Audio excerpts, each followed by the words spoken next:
সুধী বন্ধুরা, পৌরাণিক গুরু YouTube channel আপনাদেরকে স্বাগতম। কি ঘটবে আপনার পরের জন্মে জানাচ্ছে বিষ্ণু পুরাণ। বিষ্ণু পুরাণে রাজা জড়ভর্তের কথা জানা যায়। এই গল্প থেকে আমরা জানতে পারি কিভাবে একজন মানুষ পশুজনী প্রাপ্ত হয়। বিষ্ণু পুরাণে রাজা জড়ভর্তের কাহিনী থেকে জেনে নিন পরের জন্মে আমাদের জন্য কি অপেক্ষা করছে। বিষ্ণু পুরাণে পাওয়া যায় রাজা জড়ভর্তের কাহিনী। তিনি ছিলেন এক মহান সন্ন্যাসীসাম রাজা। ধর্মের পথে চলে তিনি নিজের প্রজাদের দেখাশোনা করতেন। একদিন রাজা যখন নদীতে স্নান করছিলেন, তখন সিংহের তাড়া খেয়ে একটি ভয়ার্ত হরিণ নদীর জলে ঝাঁপিয়ে পড়ে। কিন্তু অন্তঃসত্ত্বা হরিণটি নদী পেরোতে পারে না। নদীর জলেই একটি শাবকের জন্ম দিয়ে মৃত্যু হয় তার। মহারাজ সদ্যজাত হরিণ শাবকটিকে দেখে রাজার মনে দয়া হয়।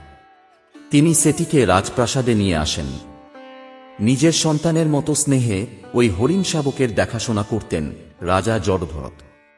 হরিণটিও রাজাকে অত্যন্ত ভালোবাসত। হরিণের সঙ্গে খেলাধুলো করে দিনের অনেকটা সময় কাটাতেন রাজা। হরিণের প্রতি রাজার টান দিন দিন বেড়েই চলে। এভাবেই একদিন বৃদ্ধ হয়ে মৃত্যু হয় রাজা জড়ভরতের। মৃত্যুর সময়েও তিনি ওই হরিণের কথাই চিন্তা করতে থাকেন। এর ফলে পরের জন্মে ওই হরিণের গর্ভে হরিণ শাবক হিসেবে জন্ম নেন তিনি। মানবজনী থেকে পশুজনী প্রাপ্ত হয় তাঁর।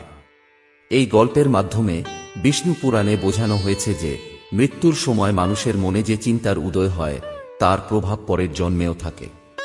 তাই মৃত্যুর সময় ভগবানের নাম নিতে বলা হয় এবং মৃত্যু পথযাত্রীর সামনে গীতা পাঠ করা হয়ে থাকে। কিন্তু সারা জীবন আমাদের মনে যে চিন্তা সবথেকে বেশি কাজ করে, মৃত্যুর সময়ও সেই চিন্তা আমাদের পিছু ছাড়ে না। আত্মা অনেক সময় সেই পরিবারেই আবার জন্ম নেয়, কারণ মৃত্যুর পরেও এই জাগতিক টান থেকে মুক্ত হতে পারে না সে। গরুড় পুরাণ বলছে, সারা জীবন আপনি যে কাজ করবেন পরের জন্মে সেই ফলই ভোগ করবেন। সুধী বন্ধুরা, এই পৌরাণিক তত্ত্ব যদি আপনাদের ভালো লাগে তাহলে অবশ্যই ভিডিওটি লাইক করে চ্যানেলটি সাবস্ক্রাইব করে রাখুন।